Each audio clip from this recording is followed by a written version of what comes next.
Well, hello, happy students, and welcome to Friday's lesson. We will pause right now and just kind of go back what we were talking about. We are on now section 2 of chapter 11, and we're going to talk about present value. Now, looking at the chart here, what we were doing previously was we were given the present value, and we would figure out the future value. So if we know the compounding periods per year and the prevailing nominal interest rate, we could figure out what the future value is. But what if you wanted to know, if I want a future value, what do I need to do now? What do I need to put away now in order to have that amount in the future? All right, so let's say, for instance, I want to purchase, I'll just say a home. All right, so I want to purchase a home, or at least save up enough money that I could put towards a home at $100,000, or whatever that purchase may be at $100,000. So I want to save $100,000. So let's say I want to do that in 10 years. So if I know I can get an 8% interest rate compounded quarterly, how much do I need to put away now as a present value that it would equal $100,000 in the future? That's what we're going to do today. We're going to work on the present value. Okay? Now, there's several reasons to do this. One of them might be I'm a homeowner, and I could be looking at my roof. And I could say, hey, there's 10 years left on my roof, and in 10 years I know I'm going to have to replace it. I know it's going to cost, let's say, $5,000 to replace my roof. All right. If I do it myself, I could probably do it for half that. But let's say I hire somebody to do it. So I can replace my roof for $5,000. That's going to be in 10 years. I assume that's what the cost is going to be. What do I need to put away now at whatever interest rate I can get and compounding period I can get so that I have $5,000 in 10 years? So that's the purpose of doing this, so that you can plan ahead. You know what you can put away with a lump sum, and if that earns interest, you know that you will have the money you need to buy something or perform maintenance or whatever you're spending that money on. You know you'll have what you need in the future. All right? So that's the purpose of this. All right? So now, one of the things the first thing we'll use is, of course, tables to figure that out.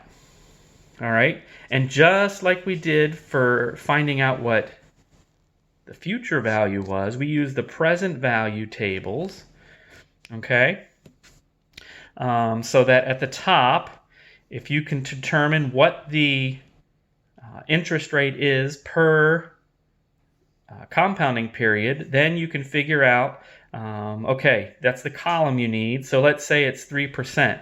Well, if it's a 12% interest rate compounded quarterly, then you know that's going to be 3%. Or if it's a 6% compounding or interest rate per year, and it's semi-annually, you divide it by 2, all right?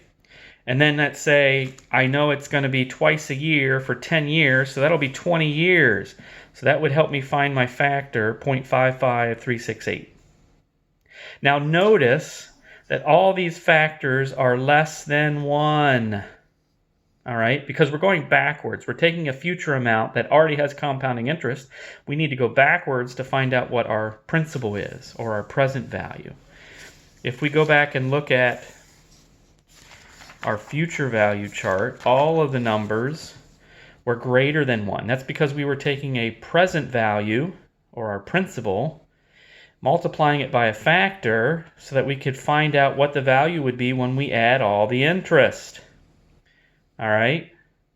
So in a future value table, everything should be greater than 1.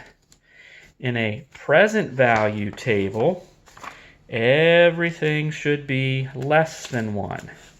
All right? Find my pages here. And so I'm looking at pages 354 and 355 in the book if you have it.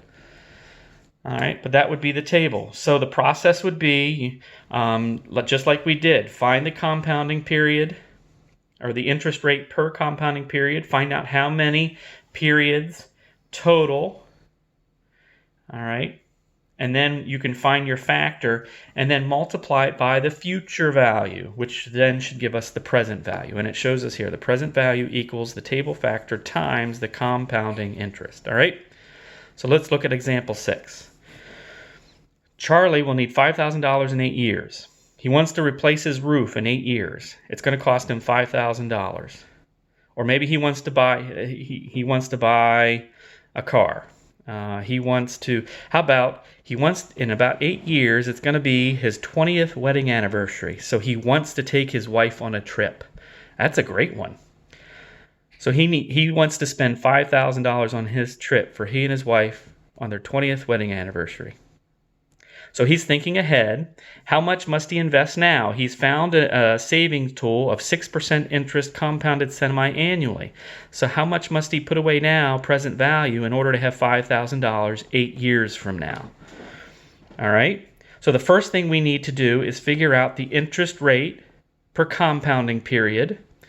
And we know that that is at the top row. So we would take the interest rate, which is 6%, and we know it's semi-annually, so we would divide that by 2, and that's what they're doing here. So that would be 3%.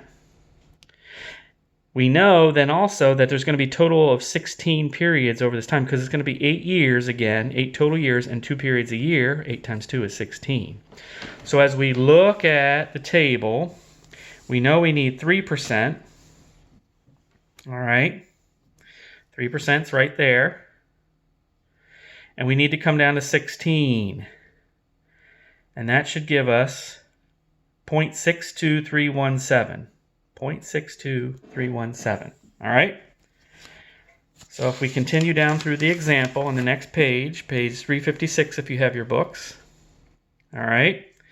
We find the table factor. We found that, and it's 0.62317. We already found it. So we take the table factor, 0.62317, multiply it by the future value, $5,000. That will give us $3,115.85.